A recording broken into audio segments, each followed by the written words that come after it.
벌써 6월 둘째 주일이 되었습니다. 우리 한국 사람들에게는 6월 달은 특별한 의미를 갖는 달입니다. 민족의 어마어마한 전쟁을 겪고 참 무서운 동족 상잔의 뼈아픈 경험을 지나면서 남다른 아픔들을 지니고 있는 달입니다. 아마 직접 전쟁을 경험하지 않은 세대도 그 부모님들의 전쟁에 받은 피해와 상처들 때문에 다음 세대가 또 그 세대에게 상처받은 또 다른 세대가 또 아픔을 겪는 그런 고통과 아픔이 전쟁을 통해서 우리에게 경험되었기 때문인 것입니다. 최근에는 6월 25일 또 15일도 나타나서 15일인지 25일인지 15일은 뭐고 25일은 뭔지 점점 사람들을 혼란시키는, 그래서 역사를 잊어버리게 하는 수많은 사건들과 환경들을 보게 됩니다. 6월이 되면서 우리는 다시 한번 참 우리가 조국을 위해서 뭘 할 것인가, 또 우리는 어디서 왔으며 우리의 지난날의 역사는 무엇인가 하고 깊이 생각할 수 있기를 바랍니다. 그러므로 내가 첫째로 권하노니 모든 사람을 위하여 간구와 기도와 도고와 감사를 하되, 특별히 임금들과 높은 지위에 있는 모든 사람을 위해서 그렇게 하라. 왜냐하면 우리가 모든 경건함과 단정함으로 고요하고 편안한 생활을 하게 하려 함이라. 이것이 하나님이 받으실 만한 선하고 아름다운 것이다. 하나님은 모든 사람이 구원을 받으며 진리를 아는 데 이르기를 원하시느니라. 모든 사람이 진리를 아는 데 이르기를 원하신다. 모든 사람이 구원을 받으며 모든 사람이 진리를 아는 데 이르기를 원하신다. 기도하면 하나님께서 우리에게 진리를 깨닫고 이해할 수 있는 분별력을 주신다는 것이죠.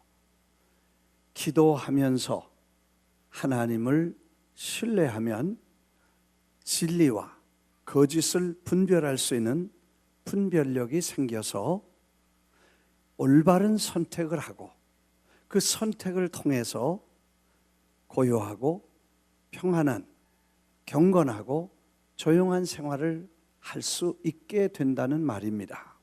만일 그렇지 않으면 진리를 분별하지 못하고 속으면 결국 평안하거나 고요하거나 경건한 생활은커녕 죽지 못해 살고 고통받고 어려움을 겪는 생지옥을 경험하게 될 것이라는 또 다른 설명을 할 수 있는 내용입니다.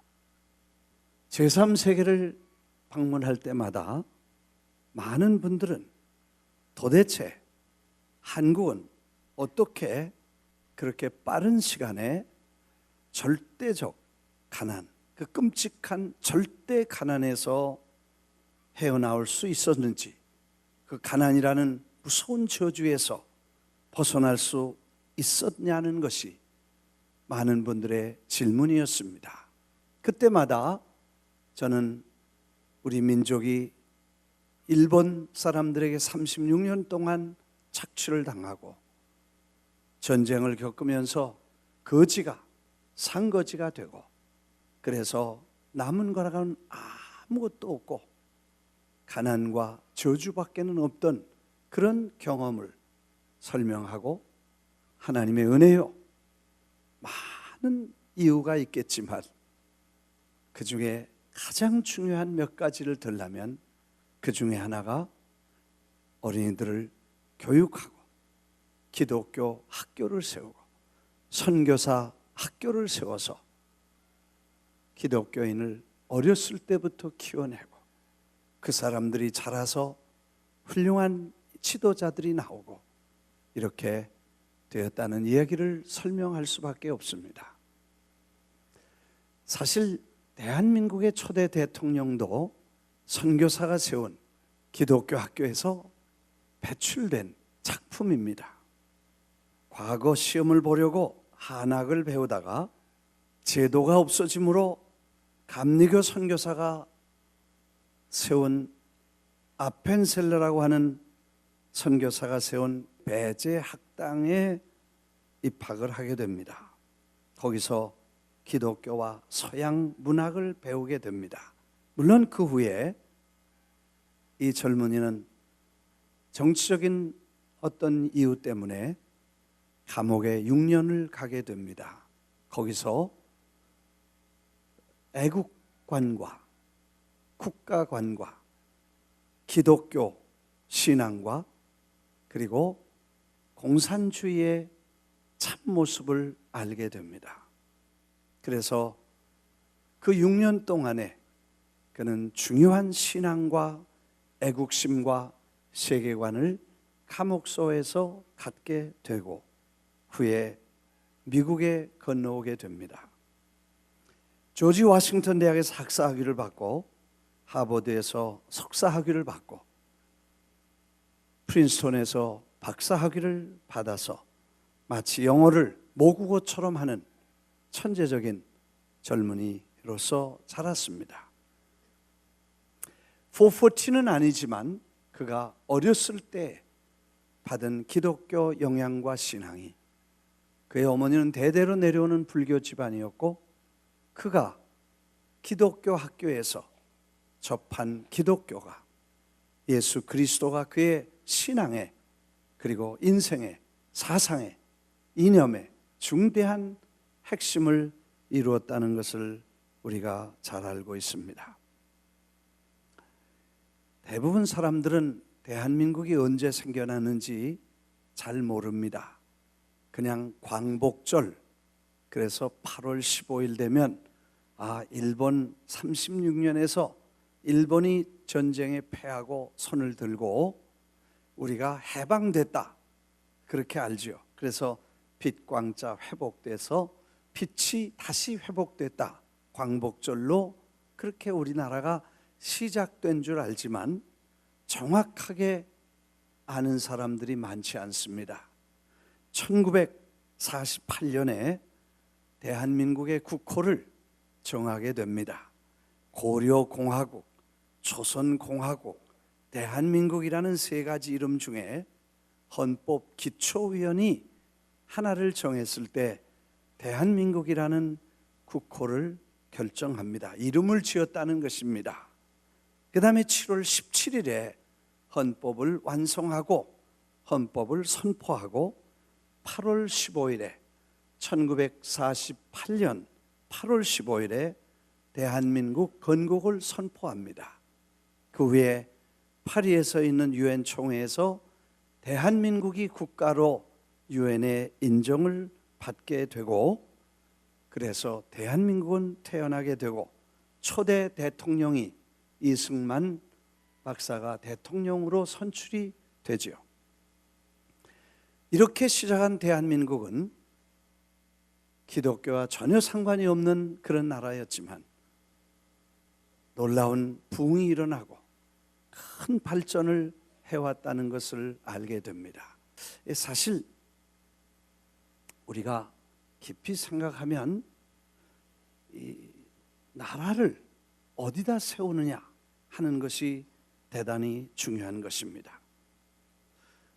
기독교 신앙 위에 나라를 세우겠다고 하는 생각을 이승만 대통령이 가졌다면 그것이 한국 개화기에 얼마나 엄청난 영향을 주었는가를 우리가 생각해 볼 수 있습니다.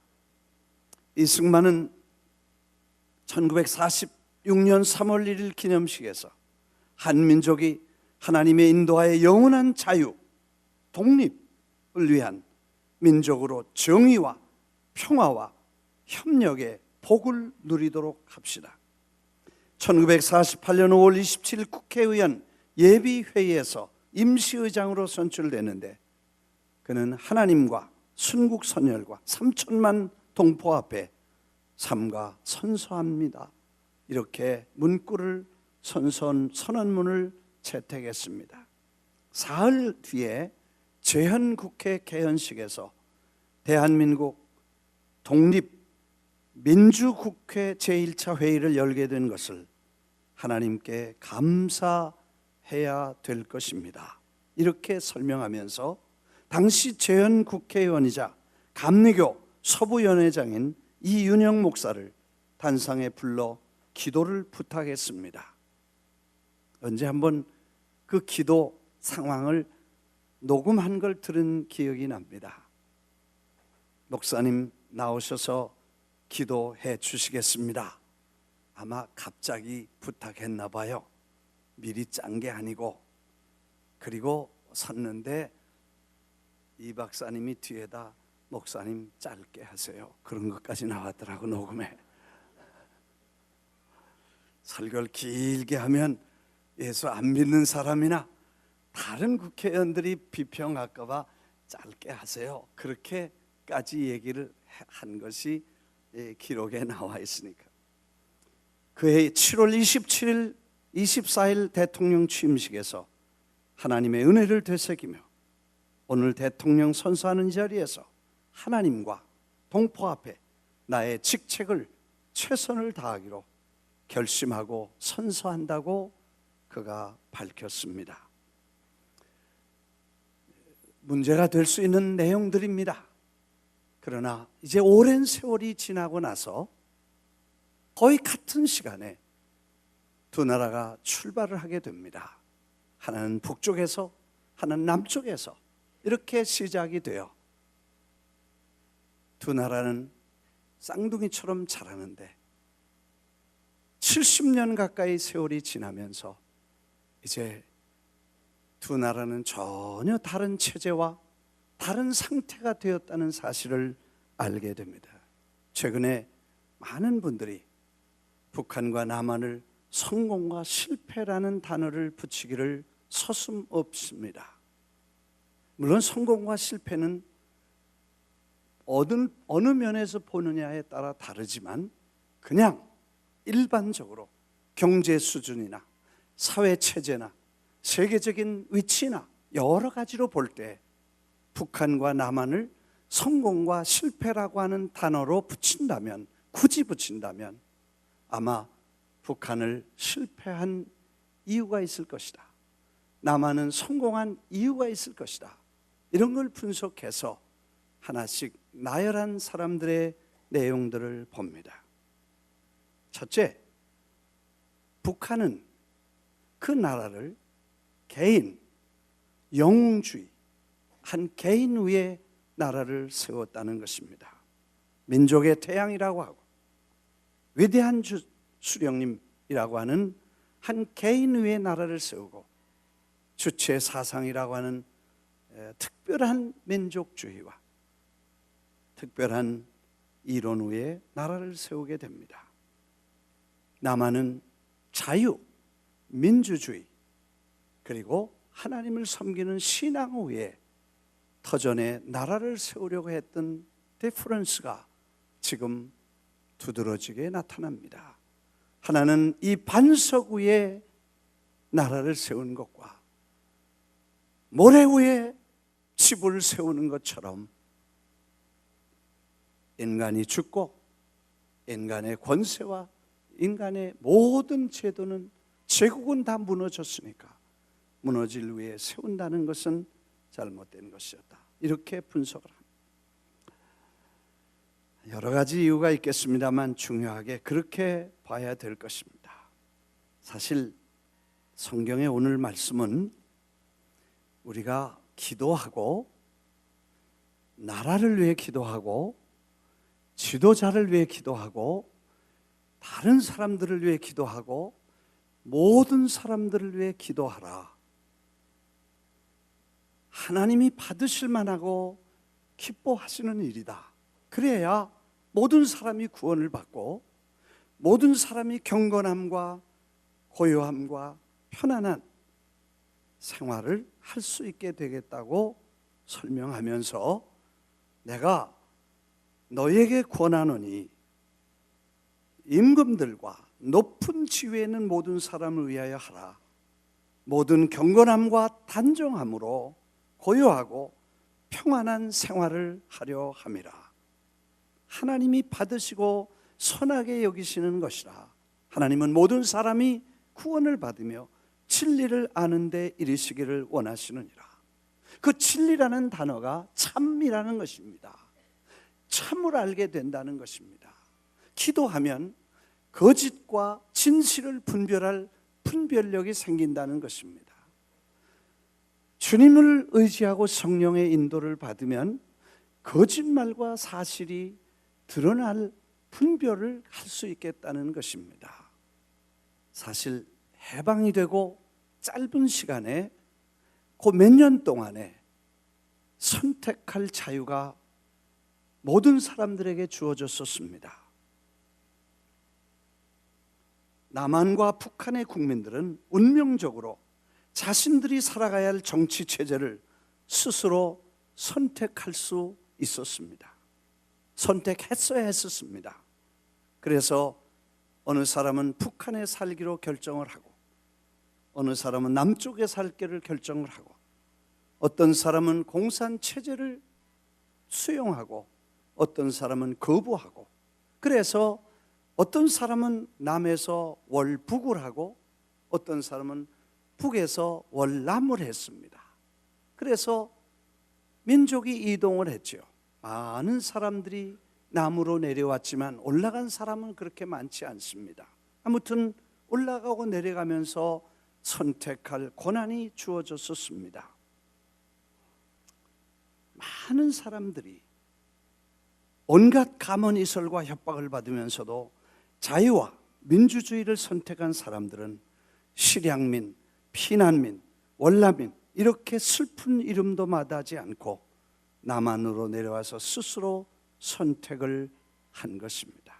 그리고 70년이 흘렀는데 선택은 자유였지만 잘못된 선택의 결과는 엄청난 길고도 참혹한 대가를 치르고 있다는 것을 우리는 지금 보고 있는 것입니다. 대부분의 기독교는 속지 않습니다.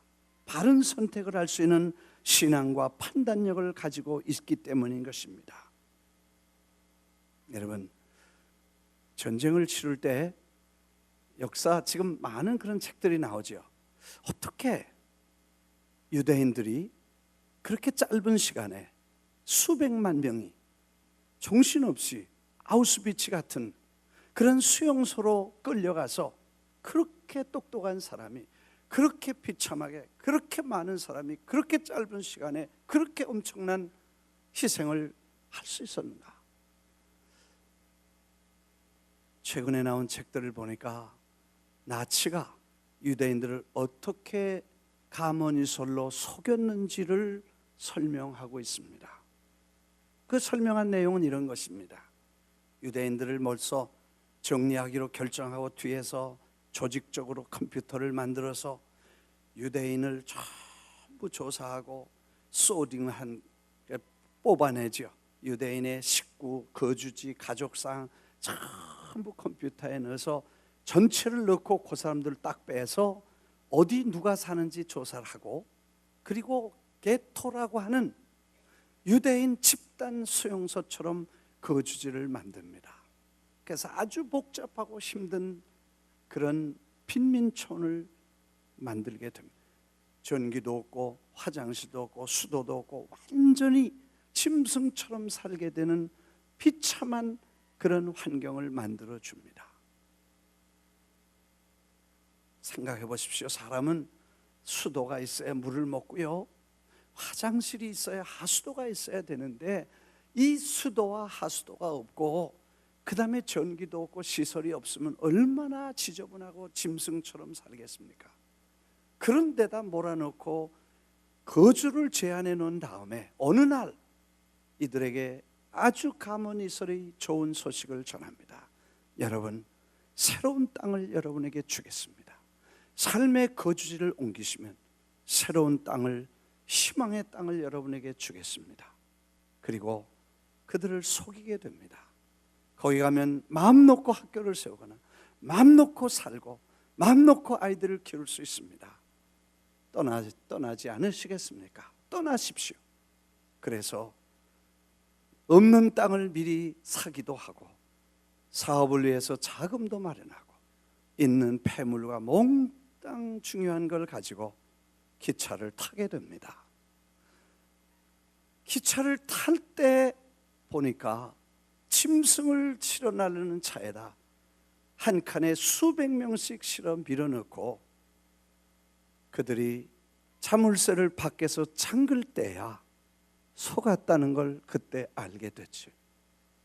그들은 전혀 관계없이 기차가 달려 아우슈비츠나 수용소 안으로 들어가게 됩니다. 들어갈 때 거기 노동은 당신을 자유롭게 한다. Arbeit macht frei. 독일 말로 그렇게 써 있습니다. 노동은 당신을 자유롭게 한다. 속임수입니다. 그래서 새로운 신천지에 간다고 세상의 지상낙원처럼 꿈꾸던 신천지가 수용소라는 것을 도착해서야 그 사람들이 알게 됩니다. 기차에서 내리는 사람을 골라서 정리합니다. 건강하고 노동력이 있는 사람은 이쪽으로 세우고 노인과 아녀자와 병약자와 쓸모없는 사람들처럼 보이는 사람은 그날로 화장터에 보내 가스실로 넣어서 화장터에서 수천 명씩 태워버렸다는 현장을 우리가 둘러보지 않았습니까? 속았기 때문인 것입니다. 오늘 우리가 진리를 아는 지식이, 그래서 기도하고 미국 정부도 우리를 속이지 못하게, 정치하는 사람이 가문이설로 속이지 못하게, 인간의 욕구나 경제나 어떤 이유로 도덕성이 없고 윤리가 없는 이런 정치적 이슈를 가지고 나와서 동성연애라든지 그런 것으로 지금도 속여서 스스로 자기를 그 아래 지배받는 이런 비극이 있지 않도록 기도하되, 나라를 위해 기도하고 민족을 위해 기도하고 조국을 위해 기도하고 미국을 위해서 기도하고 정치 지도자들을 위해 기도하고 경건하고 평안하고 고요하고 이런 삶을 살도록 늘 기도하면서 진리를 아는 지식, 참이 뭔 줄을 아는 지식에 이르게 하라고 성경이 말씀합니다. 모든 경건함과 단정함으로 고요하고 평안한 생활을 하게 하려 함이라. 오늘 우리가 다시 한번 역사의 비극을 잊어버리는 사람은 다시 그 비극을 경험하게 된다는 무서운 교훈을 우리가 받으면서 6월을 그냥 지내지 않게 되시기를 바랍니다. 사실 이승만 박사님을 우리가 볼 때 참 큰일을 하셨습니다. 그분이 하신 일을 우리가 좀 몇 가지 정리를 해보니까요, 문맹 퇴치, 1950년에 80%가 문맹이었습니다. 그러니까 글을 모르는 사람이 국민의 80%였으니까요. 근데 10년 안에 20%로 줄였으니까 80%가 글을 깨달았습니다. 1949년에 벌써 초등학교를 의무 교육화시키고 1950년에 5천 명의 유학생을 보냈으니까, 통계니까 역사니까 어떻게 하겠어요. 1950년도에 벌써 5천 명이 해외로 나가서 유학을 보내 인물을 키웠다는 것입니다. 그는 자유민주주의를 위해서 1952년 8월 5일 날 직선제를 통해 선거를 치릅니다. 지금 전쟁터에서 헛소리가 나는데도 국민이 직접 선거를 해서 국회의원과 대통령을 뽑을 수 있는 직선제 선거를 했습니다. 아마 동남아시아는 최초일 것입니다. 여성도 모든 사람이 대통령을 직접 자기 손으로 뽑는 이런 선거 제도를 아시아에서 도입한 건 한국이 최초일 것입니다. 민주주의를 미국에서 오랜 생활을 통해 기독교 배경에 있는 민주주의와 인권과 평화와 이 중요한 이 인간의 본질을 이해하고 이것을 나라의 기초로 삼으려고 마지막으로 그 덕을 지금까지 보고 있다는 거,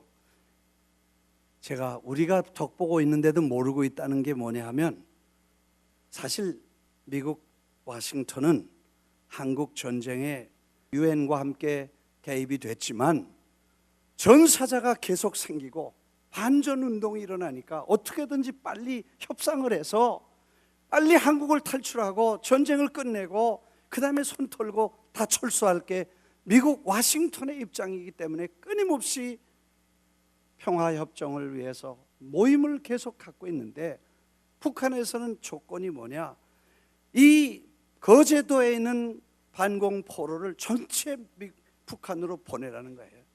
그 안에 반공포로라는 것은 북한에서 포로로 군인으로 나와 잡혔지만 나 공산당 싫고 난 자유민주주의 하겠다고 손든 사람이 27,000명인데 그 사람들을 보내라는 거예요. 그리고 전쟁을 끝내자는 거예요. 그런데 이승만 박사는 다시 지금 이 전쟁을 끝내면 결국 다시 전쟁이 일어날 것이고, 그래서 두 가지 중에 하나만 선택을 해라, 미국에 압력을 넣습니다. 하나는 북한 끝까지 쳐들어가서 항복받을 때까지 전쟁을 하든지, 아니면 우리를 당신들이 군사 협정을 맺어서 우리와 함께, 우리가 문제되면 당신들이 와 싸워주겠다는 협정 조약을 맺든지 둘 중에 하나를 해주지 않으면 안 된다고 고집을 부립니다. 이 고집불통의 노인이 얼마나 난리를 쳤던지 워싱턴에서 골치 아파서 어떻게든지 이승만을 제거하고 휴전협정하고 철수할 생각을 하고 있었습니다. 그때 이승만 박사는 중대한 결정을 합니다. 헌병 총사령관인 원용덕 장군을 불러서 그 포로 수용소에 있는 미군 군인들을 총으로 위협하고 27,000명 다 놔줘라. 그래서 1953년 7월 19일 27,000명을 감시하고 있는 미국 군인들을 한국 헌병이 총을 갖다 대고 꼼짝 마라, 그리고 다 놔줬습니다. 이건 세계적인 사건이고 미국이 흔들리는 사건이었습니다. 왜? 그렇게 하지 않으면 한국을 버리고 협상해서 넘겨주면 다시 넘어갈 수밖에 없고 미국하고 상관없는 땅이 되니까 결심하고 그런 전략을 세웁니다. 결국 미국은 할 수 없이 협상은 하고 그리고 방위 조약을 같이 맺습니다. 다음에 쳐들어오면 우리가 가서 싸워줄게, 그리고 달래서 방위 협정을 맺게 됩니다. 이건 미국이 와서 점령한 게 아니고 이승만 박사가 거의 강제로 미국을 목졸려서 만든 협상입니다. 한국의 역사적으로 보면 15년, 20년 만에 매번 한 번씩 전쟁이 일어났는데 지난 70년 동안 전쟁 안 일어났어요. 왜? 한국이 잘해서 안 일어난 거 아닙니다. 그 협정에 미국이 군대를 주둔하고 군사 동맹을 맺었기 때문에 결국 한국을 지켜줘 그 안에, 우산 안에서 우리가 부지런히 일하고 열심히 기도하고 부지런히 노력해서 뭐 공부 가르치고 다 해서 그래서 경제가 발전하고 지금 세계적으로 이런 아주 훌륭한 입장의 나라가 된 것이라고 역사가들이 보고 있는 것입니다. 오늘 이런 유월을 보내면서 우리가 다시 한번 성경이 말씀하십니다. 너희가 기도해라. 모든 사람들을 위해 기도해라. 높은 사람들을 위해서 기도해라. 그리고 하나님은 경건함과 고요함과 평화스러움과 안정된 생활을 함으로써 모든 사람이 구원을 받고 진리, 참이 무엇인 줄 아는 지식에 이르기를 원하신다고 말씀하신 깊은 뜻을 이해하고 이제 우리가 더 조국을 위해서 기도하고 나의 조국, 우리의 뿌리, 그리고 우리 민족이 하나님이 축복하신 세계적인 일을 이제 감당할 위대한 민족으로 하나님이 대한민국을 세우셔서 정치, 경제, 사회 모든 문화 전면에 세계적으로 두각을 나타내는 그런 훌륭한 축복의 나라로 오늘 우리가 역사의 한 페이지를 다시 넘기고 오늘과 내일을 내다보고 살아갈 수 있기를 기도하는 여러분 되시기를 주의 이름으로 축원합니다. 기도하겠습니다.